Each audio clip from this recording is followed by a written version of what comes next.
मेरे पास ये कुछ डेटा है। अब एक फॉर्मूला होता है काउंट का।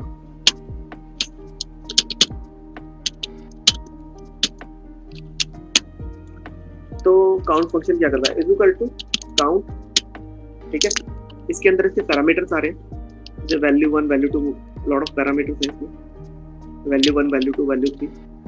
तो एक तो तरीका होता है कि आपने मान लो वैल्यू 1 वाली ले ली, कोमा वैल्यू 2, मतलब अपने हिसाब से सेलेक्ट कर सकते हैं, कोमा वैल्यू 3 आपने सेलेक्ट कर लिया, वैल्यू 4 सेलेक्ट कर लिया, एंड वैल्यू 5 सेलेक्ट कर लिया, एंड वैल्यू 6 सेलेक्ट कर लिया, ठीक है। आपने सेलेक्ट कर ली सारी वैल्यूज, एंटर किया, तो ये 3 दे रहा है। ऐसा क्यों 3 क्यों दे रहा है, ये एंटर करें 3 दे रहा है वैल्यू, यहाँ पे 3 क्यों दी इसने यहाँ पे, जबकि मैंने सिलेक्शन कितना किया हुआ है 1 2 3 4 5 6। हाँ, तो जो काउंट फंक्शन होता है केवल नंबर्स काउंट करता है। तो काउंट फंक्शन केवल नंबर काउंट करता है, कि नंबर काउंट कर रहा है, ठीक है। और आप किसी भी फंक्शन का अगर फॉर्मूले का अगर आपको डेफिनेशन देखनी हो तो वो भी देख सकते हैं आप, इक्वल टू जैसे आप काउंट लिखेंगे तो यहाँ पे डेफिनेशन भी आ रही है उसमें। Count the number of cells in a range that contain numbers, मतलब वो काउंट केवल किसको करता है, किसी रेंज के अंदर जहाँ पे नंबर्स होंगे, तो नंबर्स को केवल काउंट करने के लिए हम काउंट फंक्शन का यूज करते हैं। इसी तरीके से हमने एक एक करके सेल यूज करा, आप पूरी रेंज सेलेक्ट कर सकते हो, आप लिख सकते हैं यहाँ पे काउंट, और यहाँ पे आप पूरी रेंज सेलेक्ट कर लोगे, एंड ब्रैकेट क्लोज, एंटर। जितने भी इस रेंज में डेटा तो ओवरऑल यहाँ पे दिखा रहा है, तो काउंट टोटल 20 है, बट यहाँ पे 15 दे रहा है क्योंकि इसमें 5 जो है टेक्स्ट है और 15 जो है नंबर्स है, उसने केवल नंबर्स को काउंट किया, इसलिए यहाँ पे 15 आ रहा है।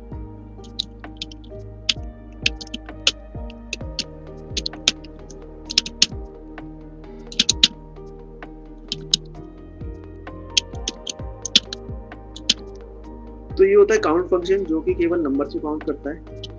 इसी तरीके से एक फंक्शन होता है काउंट ए। काउंट ए का मतलब होता है count all. Count all basically non blank cells को काउंट करता है, या किसी भी सेल के अंदर या किसी रेंज के अंदर कुछ भी डेटा पड़ा होगा सबको काउंट, जैसे मैं आपको दिखाता हूँ, इक्वल टू काउंट ए। आपने ये वाली रेंज ले ली, ब्रैकेट क्लोज किया, तो या तो आप वही कर सकते हो जैसे मैंने वैल्यू 1 ली थी, कोमा वैल्यू 2 ली, देन वैल्यू 3 ली, देन वैल्यू 4 ली, ठीक है, ब्रैकेट क्लोज। तो ये 4 दे रहा है क्योंकि मैंने 4 सिलेक्शन किए हुए हैं। अब चाहे नंबर हो चाहे टेक्स्ट हो कुछ भी हो, सबको काउंट करेगा, तो मैंने 4 ही सिलेक्शन किए हैं, 1 2 3 4, तो 4 दे रहा है। इसी तरीके से मैं यहाँ पे काउंट ए करके, और यहाँ पर मैं पूरी रेंज सेलेक्ट कर लेता हूँ ऊपर से नीचे तक, और जितना भी टोटल का काउंट होगा उन सबको काउंट कर लेगा। तो 20 दे रहा है क्योंकि यहाँ पे ऊपर से नीचे तक 20 सेल्स में डेटा फिल है, इसलिए वो 20 दे रहा है। मान लो कहीं पे मैं इसको ब्लैंक डिलीट कर देता हूँ, ब्लैंक कर देता हूँ, ठीक है। अब ये 19 दे रहा है, क्यों, क्योंकि डेटा मेरा 19 सेल्स में है। तो इस सेल को काउंट नहीं कर रहा, क्योंकि वो नॉन ब्लैंक सेल जो होता है, ब्लैंक सेल जो होता है उनको वो काउंट नहीं करता, केवल जिस सेल में कुछ भी होगा डेटा उसी को वो काउंट करेगा। तो ये होता है आपका काउंट डेटा, जो कि चाहे टेक्स्ट हो, नंबर हो, चाहे कुछ भी हो, सबको वो काउंट करता है। एक होता है count blank, equal to count blank, ठीक है। इसमें एक ही पैरामीटर होता है रेंज, तो रेंज आप सेलेक्ट कर लेंगे, आपने रेंज यहाँ से यहाँ तक सेलेक्ट कर ली, ब्रैकेट क्लोज किया, एंटर। तो यहाँ पे केवल 1 दे रहा है, 1 वो इसलिए दे रहा है क्योंकि इस आप रेंज में देखेंगे केवल एक ही ब्लैंक है, बाकी सब जगह डेटा है, तो इसलिए वो ब्लैंक सेल काउंट कर रहा है कि कितने ब्लैंक सेल है। यहाँ पे 1 है, मान लो कोई और आप डिलीट कर देते हो, यहाँ से मैंने डिलीट कर दिया, तो अब 2 हो गया, यहाँ पे 2 दिखा रहा है।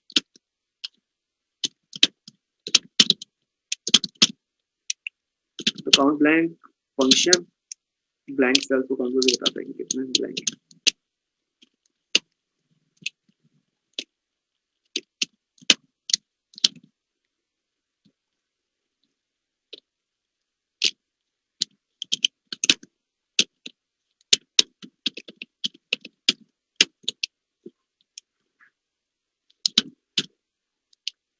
इस शीट को मैं रीनेम भी कर सकता हूँ, जैसे डबल क्लिक करके मैं यहाँ पे लिख देता हूँ काउंट इस डेटा में अमित मेरी कंडीशन है कि अमित को मुझे काउंट करना है, या मेरी सुमित भी कंडीशन हो सकती है कि इस रेंज में सुमित मेरी कंडीशन है कि सुमित को काउंट करो। इसी तरीके से राजेश दिनेश कोई भी कंडीशन हो सकती है कि इस रेंज में आप पार्टिकुलरली उस नाम को ढूंढो और उसको बताओ मुझे कितना काउंट है, दैट इज माई कंडीशन। तो यहाँ पे मैं क्या लिखूंगा, फॉर्मूला लगाऊंगा काउंट का, ब्रैकेट ओपन, दो पैरामीटर होते हैं इसमें, रेंज और क्राइटेरिया। तो रेंज मेरा क्या होगा, रेंज मेरा होगा ये वाला, इस पूरी रेंज को मैं सेलेक्ट कर लेता हूँ एंड मैं यहाँ पे प्रेस करता हूँ F4।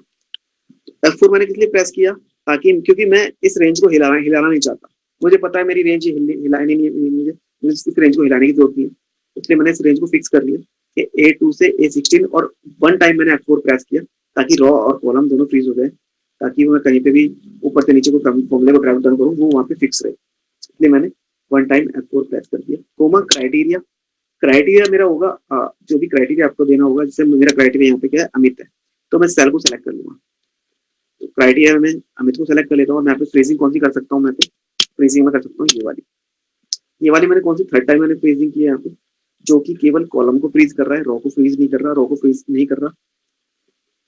देख सकते हैं आप 3 के पहले डॉलर नहीं लगा हुआ, दैट मीन्स 3 क्या होता है, हमारा रॉ होता है, रॉ को आगे डॉलर नहीं होता, दैट मीन्स रॉ फ्रीज नहीं है, बट ई के पहले डॉलर लगा हुआ है, दैट मीन्स ई हमारा कॉलम होता है और ई हमारा फ्रीज है। मतलब ई पे हम अगर कॉपी पेस्ट करके आगे जाएंगे तो ई कॉलम पे रहेगा, बट अगर हम ऊपर से नीचे अगर हम जाते हैं क्योंकि हमारा कॉलम रॉ फ्रीज नहीं है तो वो मूव करेगा 3 से 4 पर। ठीक है, तो हमने दे दिया यहाँ पे रेंज हमारा ये होगा ए कॉलम में और क्राइटेरिया हमारा ये होगा, ब्रैकेट क्लोज एंटर, तो ये 4 दे रहा है। ठीक है, तो क्योंकि वो क्या कर रहा है, इस रेंज को चेक कर रहा है, रेंज मेरा ये वाला हो गया A2 से A16, ये रेंज ले लिया और क्राइटेरिया होगा मेरा ये वाला। तो क्या कर रहा है, वो इस रेंज पे जा रहा है और इसको ढूंढ रहा है अमित को, तो इस रेंज में जब अमित को ढूंढेगा तो जाएगा 1 अमित हो गया, देन 2 अमित हो गया, देन 3 अमित हो गया एंड देन 4 अमित हो गया। 4 अमित है तो 4 को काउंट करके दे दिया। अब नीचे जब आप कंट्रोल सी करके नीचे कंट्रोल भी करोगे तो आप देखोगे यहाँ पे देखो A2 से A16 E3 है, तो जैसे आप नीचे करोगे कंट्रोल सी कंट्रोल भी तो E4 हो जाएगा, तो देखो E4 हो गया क्योंकि रॉ फ्रीज ही नहीं है, तो रॉ फ्रीज नहीं है तो 3 से 4 हो जाएगा, 3 से 4 हो जाता है। अब किस पे आ गया, हमने फ्रीज इसलिए की नहीं किया क्योंकि हमें ऊपर से नीचे जाना है, हमें सुमित को भी तो करवाना है ना काउंट के। अब वो क्या बता रहा है इस रेंज में कि इस रेंज में सुमित का काउंट क्या है, तो इस रेंज में सुमित को ढूंढ रहा है, सुमित को ढूंढ रहा है 1 2 3 4 4 सुमित है, 4 दे रहा है। अब फिर कंट्रोल सी करके आप नीचे जा रहे हो यहाँ पे, तो यहाँ पे 1 दे रहा है। 1 क्यों दे रहा है कि आप ढूंढ रहा आप राजेश को, तो जब इस रेंज में आप राजेश को ढूंढ रहे हो तो राजेश केवल एक बार आया हुआ है, बाकी और जगह राजेश नहीं है, तो इसमें एक दिया था। तो इस तरीके से आप काउंटिव का यूज कर सकते हो, कंडीशन के बेसिस पे फ्रेजिंग का आपको ध्यान रखना पड़ेगा, कहाँ पे फ्रेजिंग करनी है कहाँ पे नहीं करनी, वो आपको प्रैक्टिस से पता लगेगा, जैसे जैसे आप प्रैक्टिस करोगे तो आपको चीजें पता लगेगी कैसे फ्रेजिंग होती है। क्लियर है, तो जैसे फॉर्मूले से ही के नाम से हमें पता लग रहा है काउंट इफ का मतलब काउंट करता है, काउंट आ रहा है। इसी तरीके से सम इफ का मतलब क्या हो गया, ये सम करेगा डेटा,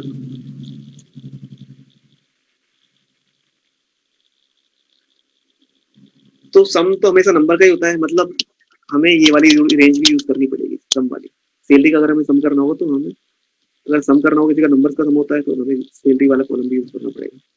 तो मुझे क्या करना है बेसिकली, मुझे अमित की टोटल सैलरी जो है उसका सम करके लिखना है कि कितना आएगा। अब तो वैसे मैनुअली कैसे करूंगा, फिल्टर लगाऊंगा यहाँ पे और यहाँ पे अमित पे जाऊंगा और अमित को सम करूंगा, यहाँ पे अमित को टोटल सम कितना है यहाँ पे, तो यहाँ पे आ रहा है 264,612, 2,64,612, तो वही हमें यहाँ पे चाहिए। ठीक है, तो ये तो तरीका होगा मैनुअल हमने कैसे किया, इसी तरीके से हम मैनुअल किसी का निकाल सकते हैं, but will take a lot of time, तो उससे अच्छा हम फॉर्मूला लगा के डायरेक्टली निकाल सकते हैं। यहाँ पे मैं लगाता हूँ सम इफ, सबसे पहला आता है रेंज, रेंज हमारा होगा ये वाली रेंज, कोमा क्राइटेरिया, क्राइटेरिया हमारा क्या होगा, मतलब हमें किसको इस रेंज में किसका सम करना है, तो हमें अमित का सम करना है, तो हमें हमारा क्राइटेरिया होगा, फ्रीजिंग हम उसी हिसाब से करेंगे, रो को फ्रीज नहीं करेंगे, कॉलम को करेंगे, कोमा। थर्ड होता है हमारा सम रेंज, सम रेंज मतलब हमें किसका सम करवाना है, तो हम सम करवाना है सैलरी का, तो हम सैलरी और इसको फ्रीज कर देंगे रो और कॉलम दोनों, क्योंकि हमें रेंज को मूव नहीं करवाना, चेंज नहीं करवाना, तो वन टाइम हम आपको प्रेस करेंगे ताकि ओवर कॉलम दोनों फेज लगे एंड देन ब्रैकेट क्लोज। तो ये होगा हमारा फॉर्मूला। अच्छा, इसमें एक चीज और है, इसमें यहाँ पे आप देखोगे तो और किसी पैरामीटर के आगे स्क्वायर ब्रैकेट नहीं लगा हुआ, बट सम रेंज के आगे स्क्वायर ब्रैकेट लगा हुआ है। दैट मीन्स जो सम रेंज वाला पैरामीटर है वो ऑप्शनल है। अगर एक्सेल के किसी भी फॉर्मूले में अगर स्क्वायर ब्रैकेट लगा हुआ होता है तो इसका मतलब होता है कि वो ऑप्शनल होता है। मतलब अगर हमें उस पैरामीटर की जरूरत होगी तो हम यूज करेंगे, अगर जरूरत नहीं होगी तो हम यूज नहीं करेंगे। ठीक है, तो यहाँ पे हमें जरूरत है क्योंकि हमें सम करना है सैलरी का, तो इसलिए हमें यहाँ यूज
करना पड़ेगा।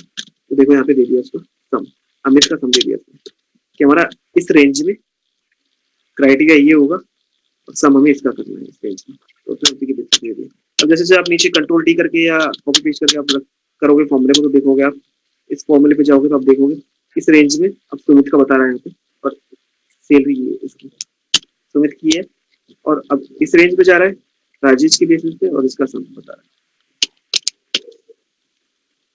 तो इस तरीके से हम समिट का भी यूज कर सकते हैं किसी भी डेटा का सम करवाने के लिए।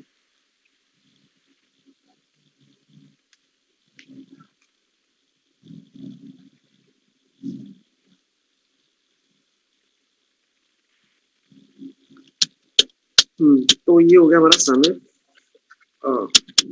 अच्छा, एक मैंने बताया था इसमें ऑप्शन होता है थर्ड पैरामीटर, उसका भी मैं यूज करके आपको बता देता हूँ कैसे यूज होगा उसका। जैसे मान लो मेरे पास ये कुछ डेटा है, मेरे पास यहाँ पे डेटा ये है, तो डेटा इसमें कहाँ से कहाँ तक आ रहा है, 50,000 से आ रहा है और अराउंड 80,000 तक डेटा आ रहा है। तो लेकिन अगर मान लो आपके पास कुछ ऐसी कंडीशन आ जाती है कि आपको इसमें उसका सम करना है जो कि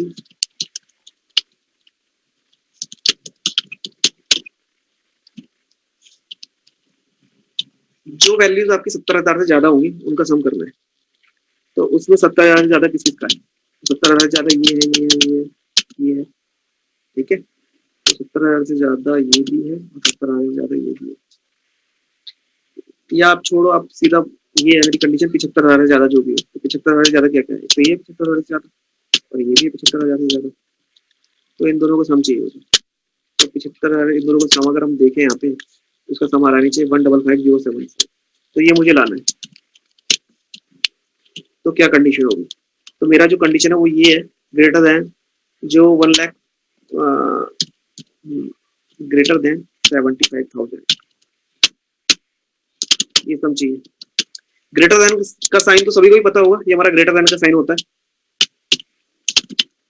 और हमें सम करना है सैलरी का कि जो भी ग्रेटर देन 75 जो सैलरी, यहाँ पे लिख देता हूँ greater than 75,000 sum of salary.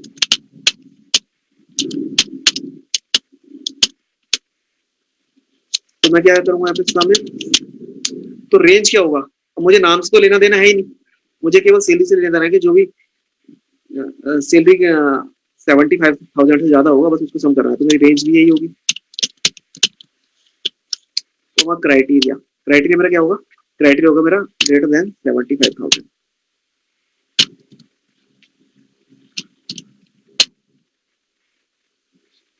यहाँ पे मैं इसको देता हूँ इन्वर्टेड कॉमा, कोई कंडीशन देते हैं, ये देखो बराबर सम देगा जो भी 75 का 155,074। तो अगर आप यहाँ पे चेक करोगे तो इतना ही होगा, 75 दोनों का इनका सम 155,074 आ। तो यहाँ पे मुझे थर्ड पैरामीटर की जरूरत ही नहीं पड़ी, क्योंकि मेरा रेंज भी वही था और क्राइटेरिया भी उसी, रेंज भी एक ही रेंज में था और क्राइटेरिया भी उसी से निकाल लिया मैंने। तो मुझे सम रेंज की जरूरत ही नहीं पड़ी, क्योंकि नंबर है और नंबर तो ऑलरेडी सम ही करेगा, तो थर्ड पैरामीटर की जरूरत नहीं पड़ी। तो इसलिए मैंने थर्ड पैरामीटर यहाँ पे यूज किया।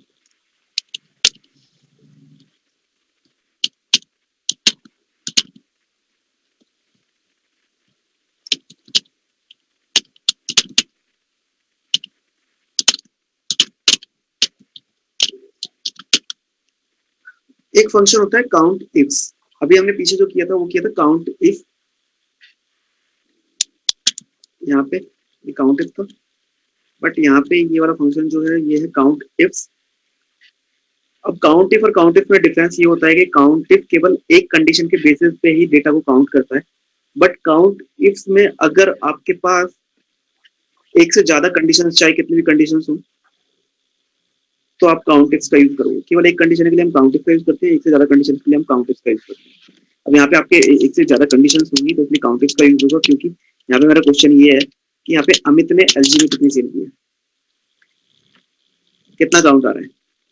तो अगर मैं मैनुअली देखूं तो अमित और एलजी तो 3 काउंट आ रहा है, यहाँ पे 3 आना चाहिए।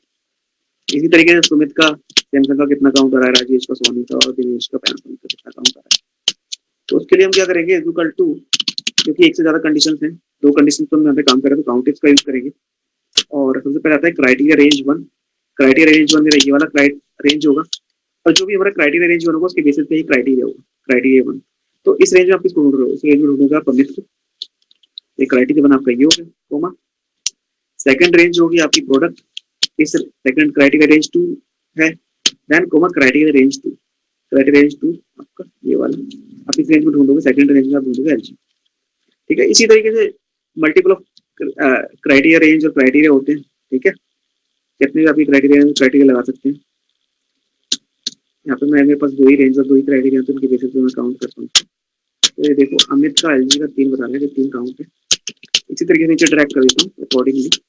आप सुमित का सैमसंग का केवल 1 है, राजेश का सोनी का भी 1 है, और दिनेश का पैनासोनिक का 1 है। तो इस तरीके से हम काउंट इफ्स का यूज कर सकते हैं। तो यहाँ पे काउंट इफ्स हमारा जहाँ पे भी 2 या 2 से ज्यादा कंडीशंस होती हैं उनकी बेसिस पे हम काउंट इफ्स का यूज करते हैं। इसी तरीके से आता है हमारे पास सम इफ्स।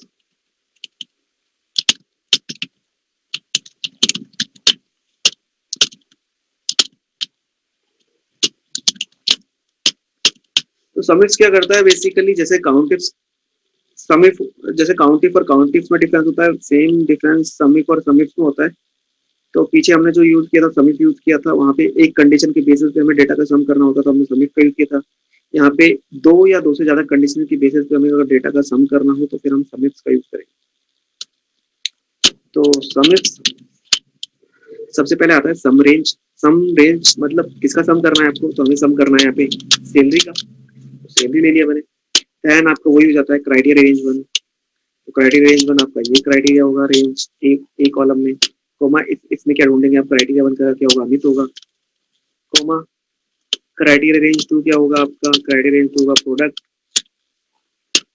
कोमा क्राइटेरिया 2 आपका क्राइटेरिया ये होगा इस सेल में। एंड देन 2 ही रेंज है, 2 ही क्राइटेरिया, उसके बेसिस पे मुझे सैलरी का सम करना है, तो ये ले लिया मैंने, एंटर किया, तो अकॉर्डिंगली सम दे देगा। जैसे अमित का एलजी का टोटल सम कितना, आप यहाँ पे मैनुअली भी चेक कर सकते हो कि मैच हो रहा है नहीं हो रहा है। तो आप अमित सेलेक्ट कर लिया आपने, यहाँ पे एलजी सेलेक्ट कर लिया, तो आप देखोगे इन तीनों का सम कितना आ रहा है, 189,142, जो कि इससे मैच हो रहा है। ठीक है, तो इस तरीके से हम जहाँ पे भी 2 या 2 से ज्यादा कंडीशन की बेसिस पे हमें सम करना होगा तो